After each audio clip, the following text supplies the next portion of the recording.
Ang tunay na pagmamahal ay hindi kailangan na bigkasin ang ating mga labi. Pwede itong maiparamdam kahit wala tayong mga salitang binibitawan. Dahil ang pagpapakita nito ay nasa kilos at gawa hanggang sa maramdaman na tayo ng ating mga minamahal. Dear Papa Dudut, hello po sa inyo Papa Dudut at ganoon na rin po sa lahat ng mga avid listeners ninyo. Ako nga pala si Cora, 26 years old na taga Parañaque. Actually, hindi ako mahilig makinig ng mga drama sa YouTube. Pero magmula nang na-discover ko ang inyong channel, abay na-addict na po ako. Kaya heto, naglakas loob na akong sumulat dahil alam kong marami ring makakarelate sa sarili kong love story. Papa Dudut, simple lang akong babae at simple lang din ang mga gusto ko. May buo at mapagmahal akong pamilya. Marami akong supportive at kwelang mga kaibigan. Maswerte rin ako sa career at masasabi kong kontento na ako sa buhay na meron ako hanggang sa isang gabi ay bigla na lang may pangyayari na nagpaalala sa akin na ako pala yung tipo ng taong pag nasimulan ng magkagusto at magmahal ay mahirap nang pahintuin. Doon ko napatunayan na meron pa palang kulang sa akin. Na meron pa pala akong gusto na hinihintay ko pa rin makuha. Isang tao na hinahanap-hanap ko pa rin, Papa Dudut. Walang iba kung hindi si JB. Ang ultimate crush ko noong nasa college ako. Naaalala ko pa yung mga ginagawa kong pagpapapansin sa kanya na wala namang epekto. Dahil sa huli nagkaroon din siya ng ibang girlfriend. Mula noon ay ginawa ko ang lahat para makalimutan siya. Pero paglalapitin pala kami sa gabi mismo ng college reunion namin. Masaya kaming magkakasama noon sa isang table sa loob ng resto bar ng mga kaibigan ko nang biglang lumapit sa amin si JB na ilang taong ko ring hindi nakita. Seryoso ba, Cora? Hanggang ngayon may gusto ko pa rin kay JB? Nako, tamang-tama. Wika ni James nang asarin ako ng mga kaibigan ko na sina Lance at Eva dahil sa labas na raw noon ng resto bar si JB. Ha? Anong tamang-tama? Takang tanong ko. Medyo nakakarami na ako ng inom ng alak noon. Tamang-tama kasi single na si JB ngayon. Sagot naman ni James. Oh my God, wala na sila ngayon ng jowa niya? Parang na-excite na sabi ni Eva na pinaka-close ko na babae noong college. Kaya pala broken hearted pala siya. Kaya laging wasted yung lokong yun eh. Seryosong wika naman ni Lance, ang pinaka-close ko namang lalaki noong college. Wasted? Paanong wasted? Nagtatakang tanong ko. Wasted, laging nasa walwalan. Yun ang laging laman ng mga post niya eh. Sagot naman ni Lance. Hindi mo alam yung girl kasi hindi ba blinak mo yung JB na yon? Bitter ka kasi mula noong naging sila ng ex niya. Natatawang wika naman ni Eva. Pero ngayon may chance ka na, Cora. Wala nang balakid. Komento naman ni James. Uy, magsitigil nga kayo. Medyo nahihiyang saway ko sa kanila. Medyo kinakabahan na rin kasi ako ng mga oras na yon. Hello guys. Halos sabay kaming napalingon sa biglang bumati na si JB. Natahimik ako kasunod ang paglunok ko ng laway. Hi JB, kumusta ka na? Long time no see ah, halika dito, upo ka. Dito ka sa may tabi ni Cora. Nakangiting wika ni Eva na tinuturo ang upuan na nasa tabi ko. Eva, ano ba? Pabulong na saway ko naman sa kanya. Hi Cora, ikaw pala yan. Ang bati naman ni JB nang makaupo naman sa tabi ko. Hello JB, nahihiyang bati ko rin sa kanya. Nagsimula naman akong asarin ng mga kaibigan ko na pasimple ko namang sinasaway. Uy Lance, Brad, ikaw pala yan. Hindi kita nakilala. Wika ni JB kay Lance na hindi masyadong sumasakay sa pang-aasar sa akin. Hi, tipid na bati naman ni Lance. So ano na JB? Anong meron at bigla kang napadpad sa squad namin ngayon? Mukhang may telenovela kang ikukwento ah. Charot lang, natatawang sabi pa ni Eva. Heto okay naman, medyo broken hearted pero ayoko na munang pag-usapan yun. Gusto ko munang mag-chill-chill ngayon. Kayo munang magkwento. Ako muna ang guest o bisita ngayon. Nakangiti namang sabi ni JB. Naku, ay ang katabi mo ang tanungin mo. For sure, marami ang baon na kwento at masishare sa'yo.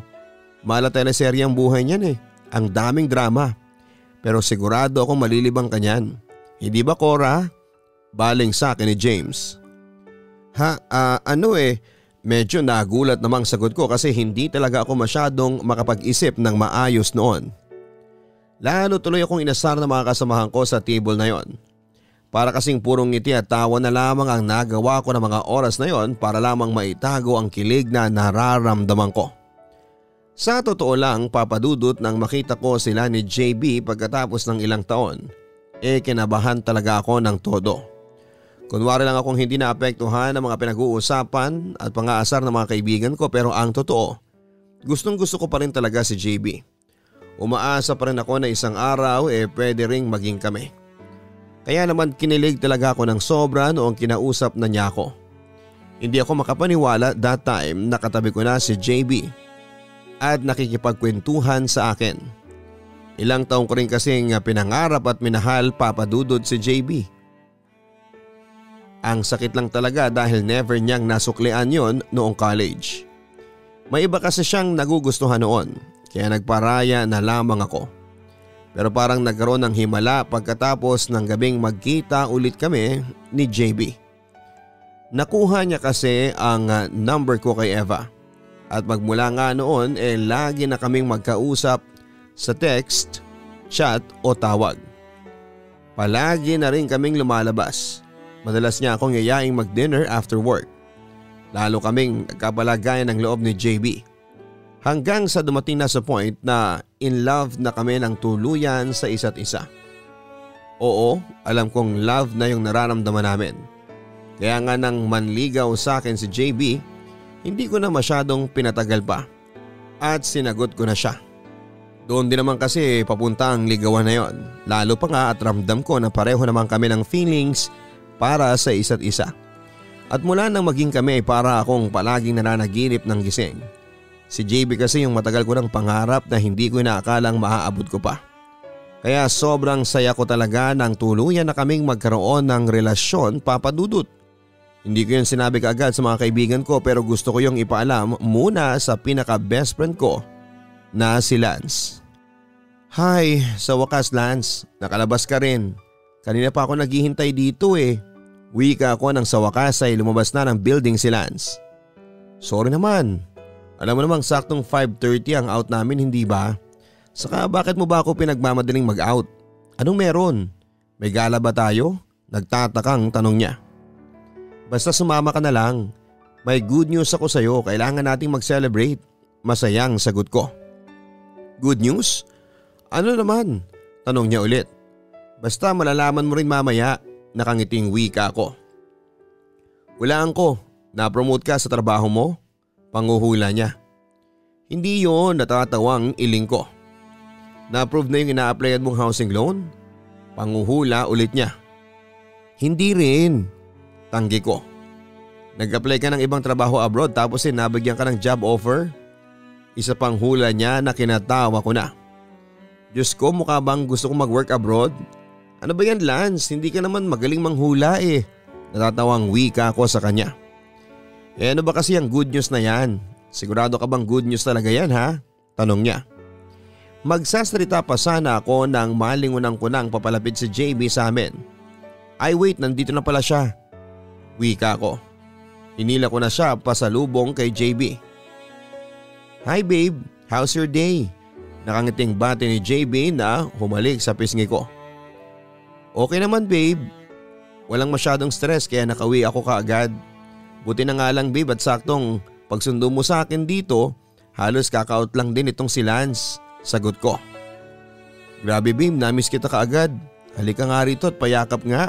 Wika ni JB kasunod ang pagyakap sa akin.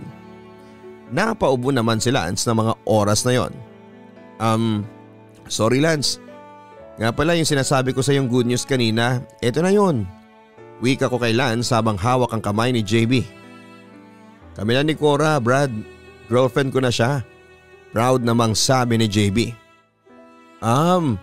Nice, congrats JB. Congrats sa inyong dalawa. Masaya ako para sa inyo. Wika ni Lance na parang pilit na napapangiti. Thanks bestie. Alam kong kahit kailan ay napaka-supportive mo. Masayang sabi ko naman. Siyempre naman. At dahil dyan sagot ko yung dinner tonight. Libre ko. Suhestyon niya.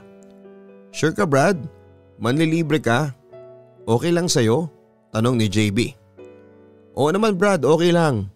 May pera naman ako saka ang tagal nang hinintay ni Cora yung pagkakataon na ito. Na-witness ko kaya kung paano kanya pagpantasyahan dati. Pangasar pa ni Lance sa akin. Hoy Lance, tigilan mo yan binubuking mo ko. Saway ko sa kanya habang pinagdidilatan siya ng mga mata.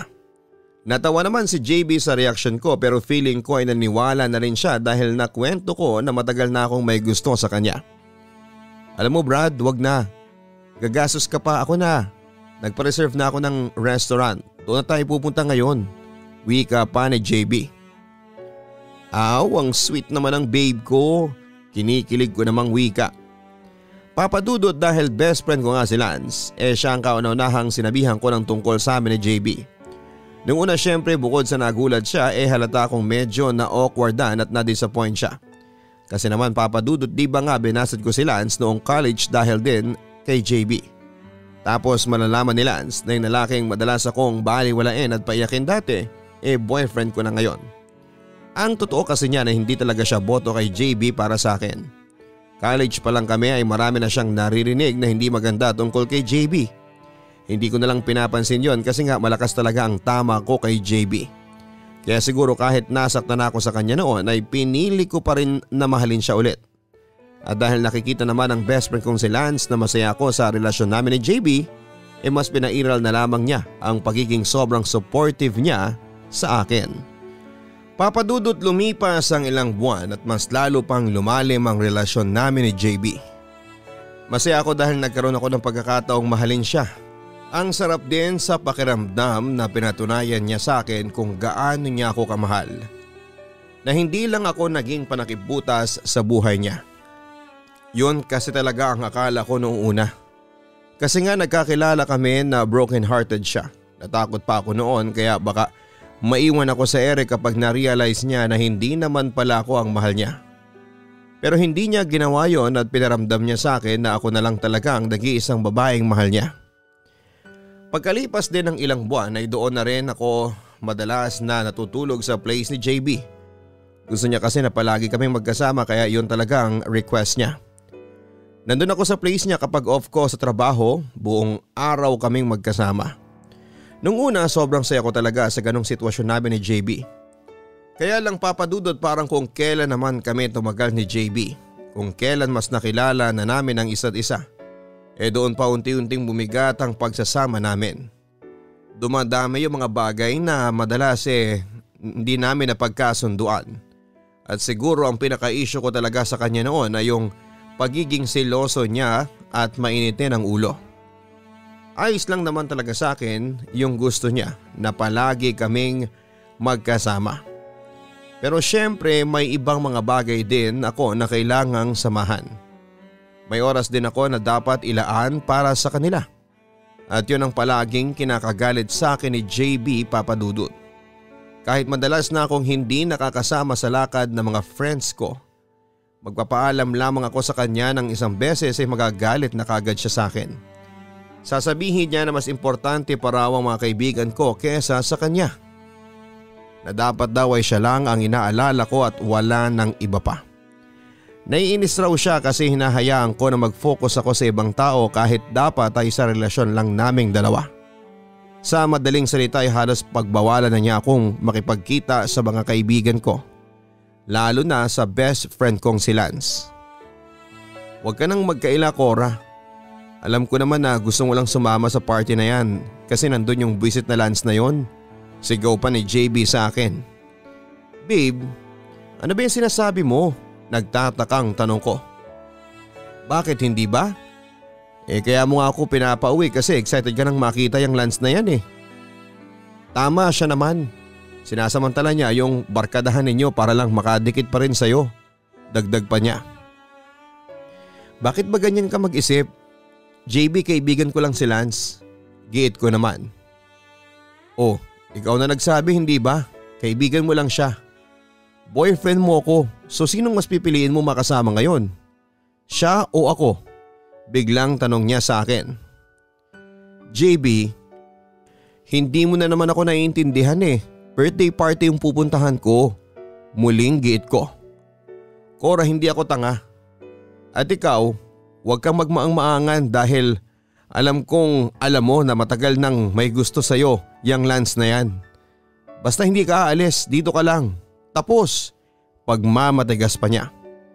Babe, sa ayaw mo't sa gusto, kailangan kong pumunta sa birthday celebration ni Sarah. Hinihintay nila ako doon, nakakahiya sa pamilya niya. Pagpupumilit ko naman. Talaga magpupumilit ka pa rin. Aalis ka pa rin kahit na ayoko. O sige, edi umalis ka. Umalis ka na. Magsama kayo ng Lance na yan kung gusto mo. Muling sigaw niya kasunod ang paghahagis ng mga gamit niya. JB, ano ba? Tigilan mo nga yan. Saway ko sa kanya. Ano, pupunta ka pa rin sa lintik na birthday party na yon? Alam mo, kapag tinuloy mo yan, kapag iniwan mo ako dito ngayon, umalis ka na rin sa buhay ko, pwede? Total hindi mo naman sinusunod yung gusto ko eh. Diyan ka na lang sa Lance mo. Sigaw niya na naiiyak na. Hindi ko na rin napigilan ang sarili ko na maiyak noon at nilapitan ko siya bago niyakap. Alam ko kasi na iniwanan siya ng girlfriend niya noon at siguro ay natatakot lamang siya na gawin ko yon sa kanya. Ano ha? Tapos iyakap-yakap ka sa akin ngayon? Ganyan naman kayo eh. Lahat kayo walang pakialam sa akin. Lahat kayo binabaliwala lang ako. Umiiyak na wika niya. JB, tama na. Tama na. Hindi na ako aalis. Hindi na ako pupunta kina Sarah. Dito lang ako. Nandito lang ako sa tabi mo. Pag-alo ko sa kanya. At nang mas maiparamdam ko ang yakap ko sa kanya ay mas lalo rin siyang naiyak noon, Papa Dudut. Sobrang mapagmahal at maalagang boyfriend si JB. Pero sobra din siyang magselos at magalit talaga. Lalo na nga pagdating sa best friend kong si Lance. Ewan ko ba pero may mga times na OA na para sa akin ang pagsiselos ni JB. May masabi lang akong iba o magkamali ng kaunti ay magtatampo na siya. Pati malit na bagay ibibig deal niya at pag-aawayan na namin yon dahil lamang sa sobrang seloso at sensitive niya. Ang dami niyang pinagbabawal sa akin, ultimo ang mga pinsang ko lalaki ay pinagseselosan din niya. Para siyang napapraning na hindi ko maintindihan. Walang nagagawa lahat ng explanations at paglalambing ko. Mapakalma lamang siya. Kahit siya na yung may kasalanan, ako pa rin yung nagsusorry at pahihirapan niya ako sa pagsuyo ko sa kanya. Parang akong lalaki sa aming dalawa.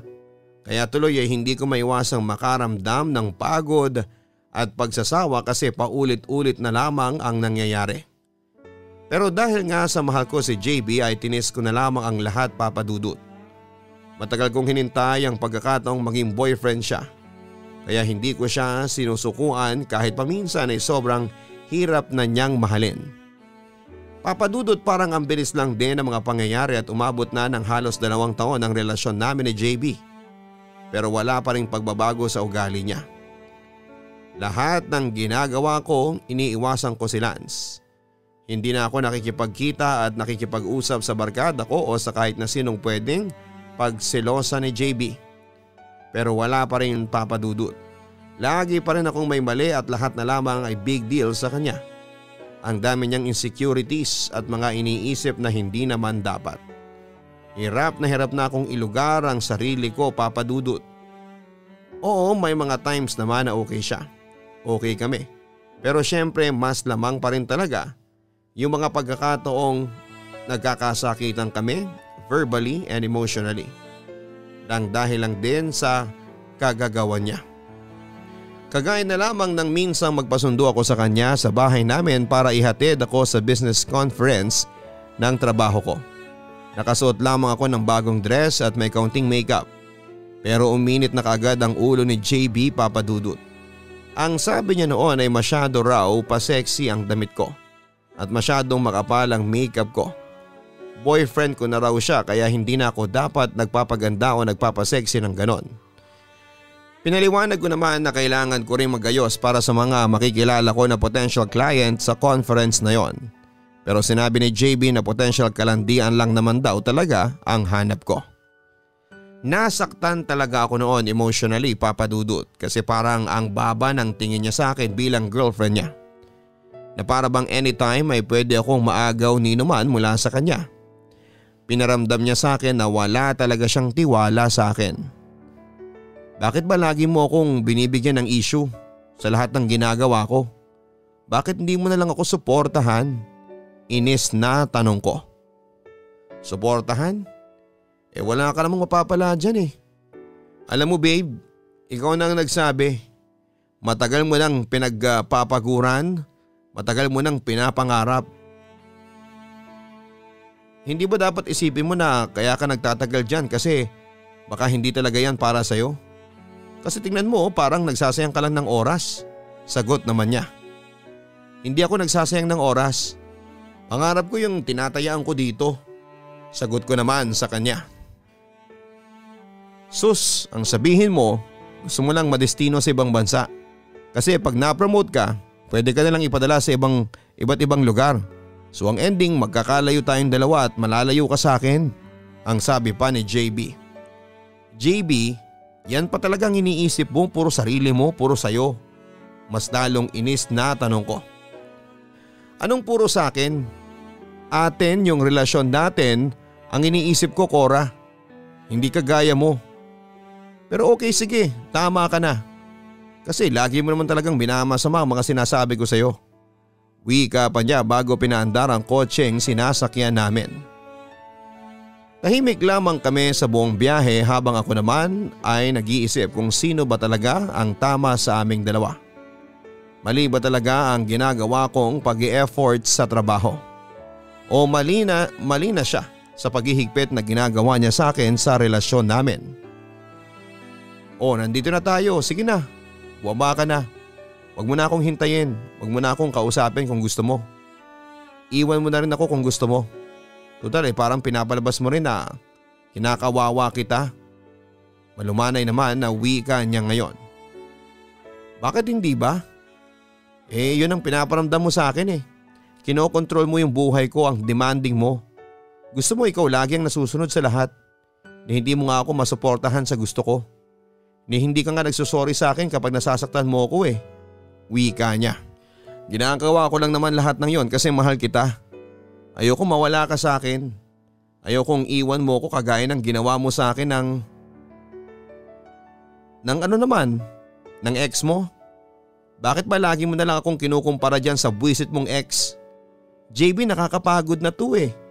Parati na lang ba tayong ganito? Nakakasakal na. Putol ko sa sinasabi niya na paulit-ulit na lamang. Anong gusto mong gawin ko? Hayaan na lang kita sa buhay mo?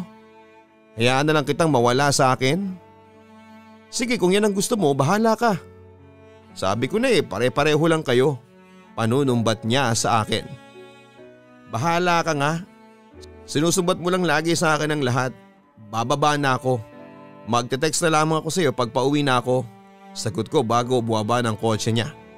Ang dami niyang naging text sa akin noon pero ayokong masira ang concentration ko sa conference. Kaya binasa at nireplyan ko na lamang ang mga yon nang makauwi na ako sa bahay namin. Papadudot, yun pa ang isa sa mga pinakaayokong ugali ni JB. Ang hilig niya kasing magkumpara. Tuwing nag-aaway kami ay lagi niyang binabanggit ang pangalan ng ex niya. Lagi niyang sinasabi na baka raw lokohin at iwan ko lamang din siya. Iniisip niya na lahat ng babae ay pare-pareho para sa kanya. Ang hilig niya ring manumbat at magpaawa ng wala sa lugar, Papadudot. Hindi ko alam kung dapat ko bang paniwalaan na mahal niya ako. Kasi kung mahal niya talaga ako, hindi niya ako pag-iisipan ng hindi maganda. Hindi niya ako pagdududahan. Sobrang hirap ng posisyon ko sa relasyon namin ni JB, Papadudot. Bumababa ang tingin ko sa sarili ko. May mga gabing hindi ako makatulog dahil sa sama ng loob sa kanya. Ang daming nagbago sa buhay ko mula nang minahal ko si JB. At ang pinakamalungkot doon ay ang pagkawala sa akin ng best friend kong si Lance. Na-miss ko yung panahon na lagi kaming magkasama. Yung ang saya at ang gaan lang ng lahat. Alagang-alaga niya ako at lahat ng gawin ko ay suportado niya ako.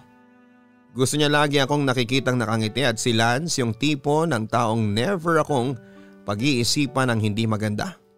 Kasi malaki ang tiwala niya sa akin. At sa hindi may paliwanag na dahilan ay si Lance ang naisip ko at hinahanap ng puso ko. Tuwing tatratuhin ako ng hindi maganda ng boyfriend ko. Nung una iniisip ko na kailangan ko lang ng kaibigan kaya siya ang hinahanap ko.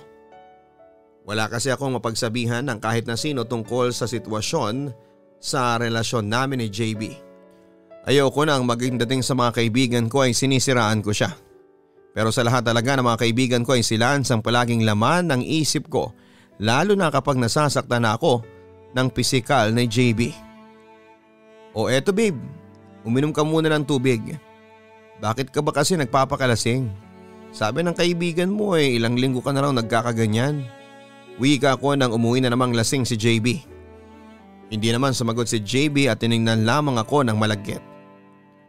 O sige na, ayusin ko na lang ang higaan mo. Paalam ko pero kaagad niya akong pinigilan kasunod ang mapusok na paghalik sa liig ko. Babe sandali yung braso ko aray. Wika ko dahil humihigpit na naman ang hawak niya sa mga braso ko. Ano ba? Bakit parang ayaw mo kong yakapin kita? Anong problema? Hindi mo ba ako nami-miss? Inis na tanong niya. JB pagod ako, wag ngayon please. Magpahinga ka na. Kailangan ko na rin umuwi. Maaga pa ako bukas. Tanggi ko naman. Pagod ka? Saan? Sa trabaho? Kaya wala ka ng oras sa akin? Kung hindi pa nga ako maglalasing hindi mo ako pupuntahan. Hindi mo ako aasikasuhin. Panunumbat niya sa akin. Akala ko ba nagkakaintindihan na tayo sa schedule ko? Nag-usap na tayo na every weekend tayo magkikita. Pero hindi ka naman sumisipot. Mas inuuna mo yung pakikipag-inuman kasama ng mga kaibigan mo. Sagot ko naman. Kasi parang hindi ka naman excited na makita ako Parang hindi mo naman ako nami-miss. Parang napipilitan ka lang. Wika naman niya kasunod ang muling paghalik niya sa akin. Babe sabi ng wag muna ngayon Pagod nga ako, ano ba? Pagtula ko sa kanya. Bakit parang ayaw mo naman akong kasama? Ayaw mo na ba sa akin ha? Ayaw mo nang nilalambing kita? May iba ka na ba? May lumalandi na ba sa'yo? Sunod-sunod na tanong niya. Kasunod ang marahas na paghawak sa mga braso ko. Aray JB yung braso ko, nasasaktan na ako. Wika ko. May iba na bang humahalik at yumayakap sa'yo? May ibang lalaki ka na ba? Kaya parang wala ka ng gana sa akin? Sigaw pa niya bago muli akong pilit na hinalikan. JB ano ba? Bitawan mo nga ako. Pagpupumiglas ko kasunod ang pagtulak at sampal sa kanya. Sobra na to JB, sumusobra ka na talaga. Sigaw ko sa kanya bago ako nagmamadaling umalis sa apartment niya. Pinuntahan ko siya doon papadudot dahil nagwo-worry ako sa kanya. Pero pambabastos at pananakit lang pala ang makukuha ko mula sa kanya. Punong-puno na ako at hindi ko na kayang tiisin pa ang mga yon. Wala naman kasi talaga akong ginagawang masama, lahat ng gusto niya ay palagi kong sinusunod pero ako pa rin ang palaging mali sa paningin niya. At hindi ko na kayang tiisin pa ang paulit-ulit na paninigaw, pagmumura at pananakit niya sa akin. Umuwi ako noon sa bahay namin at doon ay umiyak ako ng umiyak. Parang ang dami kong realization habang umiiyak. Ang dami kong tiniis sa sakit para lamang sa lalaking sobra kong minahal. Papadudot kinabukasan ay pumunta ako sa bahay ni Eva para sa kanya maglabas ng sama ng loob. Sinabi ko ang lahat ng hinanakit ko kay JB at sa relasyon naming dalawa. Grabe naman girl. Bakit kasi ngayon mo lang sinabi sa akin na ganyan palang pinagdadaanan mo sa relasyon ninyo ni JB? Ang creepy ha. Alam mo girl, inaabuso ka na niyan boyfriend mo Ang wika ni Eva sa akin. Hindi ko na nga alam ang gagawin ko. Pagising ko kaninang umaga ang dami niyang missed calls. Ang dami niyang text. Para na siyang nagmamakaawa na puntahan ko siya. Sorry siya ng sorry. Medyo naiiyak na kwento ko. Naawa ka naman. Inis na tanong pa ni Eva. Mahal ko naman si JB kahit papaano, sagot ko. Sus Mariosep, kahit kinakawawa ka na, sinasaktan ka na, mahal mo pa rin?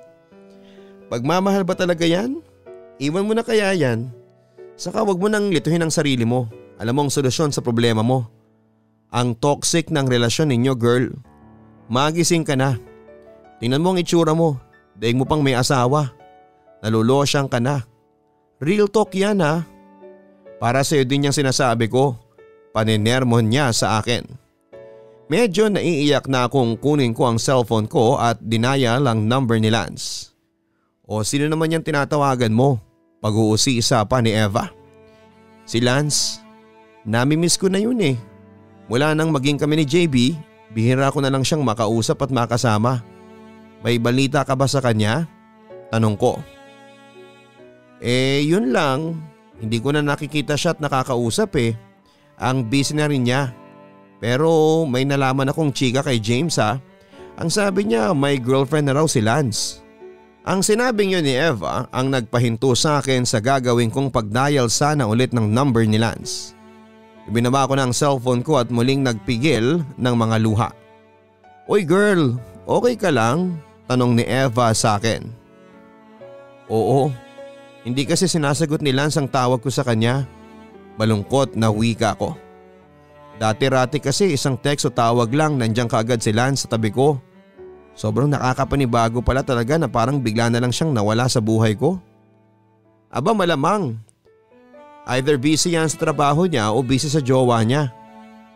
Kasi nga pag hinaaya ko yan sa get together, hindi na yan nakakasipot. Hayaan mo na muna, ganun siguro talaga. Darating ang time na lahat tayo magkakaroon ng kanya-kanyang mga buhay. Wika naman ni Eva. Papadudot nang malaman kong may girlfriend na si Lance. Halo-halong emosyon ang naramdaman ko.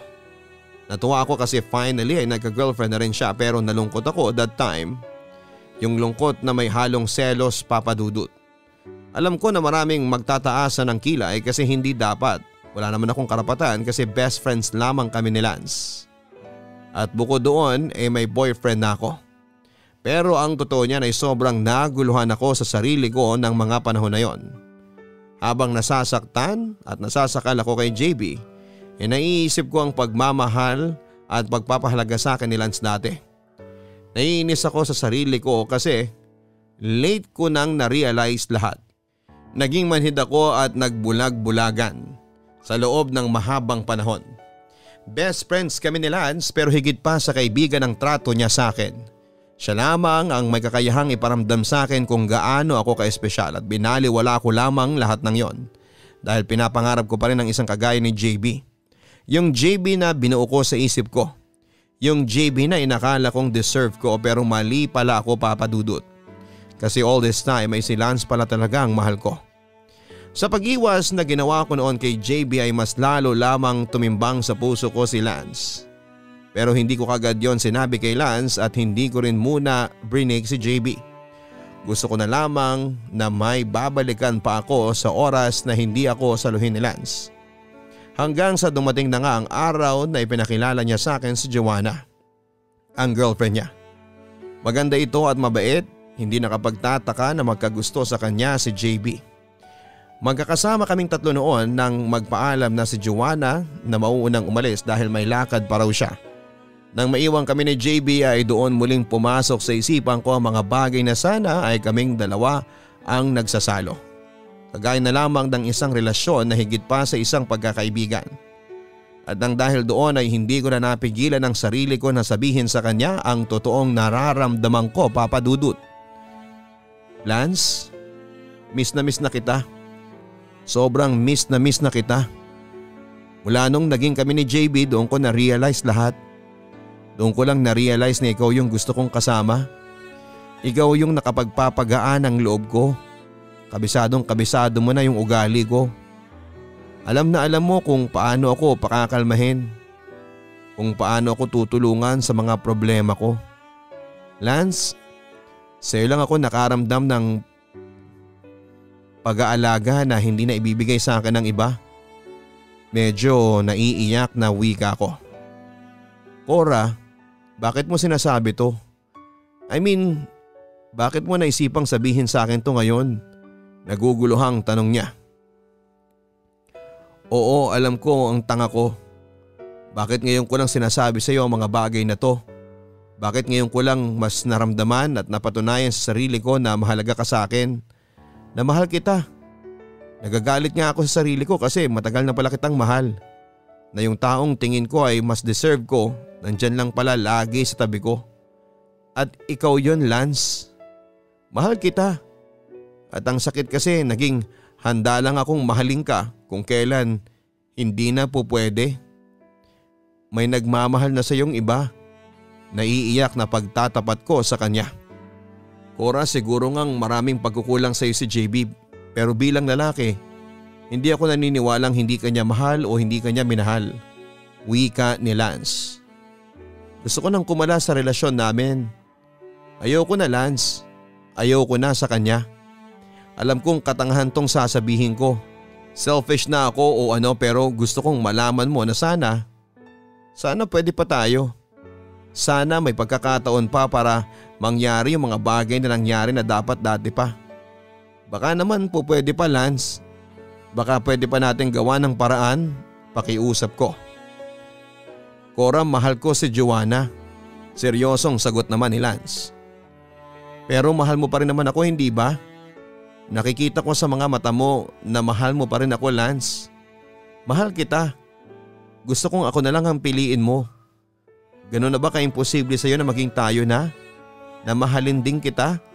Naiiyak pa na sabi ko. Cora, hindi porket wala na tayo sa isang relasyon o hindi girlfriend, hindi ka na mahalaga sa akin. Na hindi na kita mahal. Gusto kong maintindihan mo na nandito pa rin ako palagi para sa'yo. Hindi naman ako nawala. Ayusin natin to. Hindi para sa paraang makakasakit tayo ng ibang tao. Kasi pag ginawa natin yon, tayo lang din ang pinakamasasaktan sa huli. Seryosong sabi pa ni Lance. Ang sakit. Ang sakit-sakit. Sobrang miss na kita. Ang sakit dahil wala na akong magawa para bumalik tayo sa dati. Sa mga panahong pwede ka pang maging akin. Nanghihinayang ako. Sobrang nanghihinayang ako. Naiiyak na wika ko. Cora, alam mo namang ikaw ang first love ko, hindi ba? At ang first love, nag-iisa lang. Ang first love hindi na uulit. Ikaw ang first love ko at hindi ka pwedeng maging huli. Malungkot na tugon niya sa akin. Papadudot ang sakit-sakit ng pag-uusap namin na yon ni Lance. Bago pa man aminin sa kanyang lahat, alam ko na na hindi ako pipiliin niya. Kilala ko ang best friend ko, once na may nagustuhan siya o nakapagdesisyon na ay paninindigan talaga niya. And the first place ay malinaw sa akin na mahal niya ang girlfriend niya. At ayoko masira ang relasyon nila, Papa Dudut. Nanghihinayang lang ako dahil minahal ko si Lance sa mga panahong hindi na po pwede. Sa mga panahong hindi ko na pwedeng suklian ang lahat ng pagmamahal na pinaparamdam niya sa akin. Ngayon magkaibigan pa rin kami ni Lance, Papa Dudut, at boyfriend ko pa rin si JB. Pinanindigan ko pa rin ang relasyon naming dalawa at sinikap kong maging normal pa rin ang lahat. Kahit na may feelings pa rin ako kay Lance, ayoko maging unfair kay JB. Hindi dahilan ang mga problemang pinagdadaanan namin sa relasyon para saktan ko siya. Kung kaya pang ayusin, aayusin. Magtitiwala ako sa landas na tinatahak ko. At kung hindi man kami ni JB hanggang sa huli, ang mahalaga ay alam kong minahal ko siya ng sobra. Hanggang dito na lamang po ang sulat ko, Papa Dudut. Maraming salamat sa pagpili ng storya ko. Sana po ay kapulutan po ito ng aral ng mga ka-online at ka-story natin.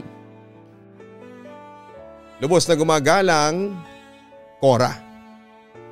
Maraming salamat, Cora, sa pagsulat mo sa aking YouTube channel at ang masasabi ko lang sa kwentong binahagi mo ngayon, dapat siguro ay matutunan mo munang mahalin at pahalagahan ang sarili mo. Hindi naman masama ang manindigan sa isang relasyon. Pero dapat ay sigurado ka na sa nararamdaman mo dahil habang pinapatagal mo ang relasyon ninyo ni JB at alam mo sa puso mo na si Lance ang mahal mo, nagiging unfair ka lamang sa sarili mo at sa ibang tao. Kaya sana'y huwag mong pilitin ang sarili mo na kumapit sa isang relasyon na hindi ka na sigurado. Maraming salamat po sa inyong walang sawang pagsuporta mga kastorya at mga ka-online. Huwag kalimutan na mag-like, share and subscribe. Hanapin din po ang isa ko pang channel, ang Papa Dudut Vlogs. God bless po sa inyong lahat. Ang buhay ay mahiwaga, laging may lungkot at saya. Sa Papa Dudut Stories, laging may karamay ka.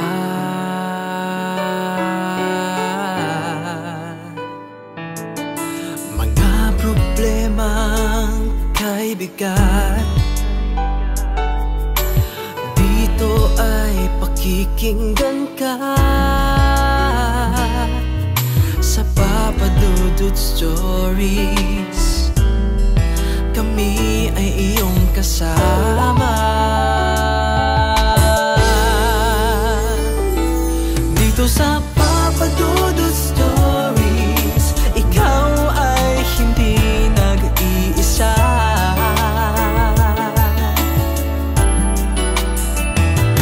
Dito sa Papa Dudut Stories, may nagmamahal sa'yo. Papa Dudut Stories, Papa Dudut Stories, Papa Dudut Stories.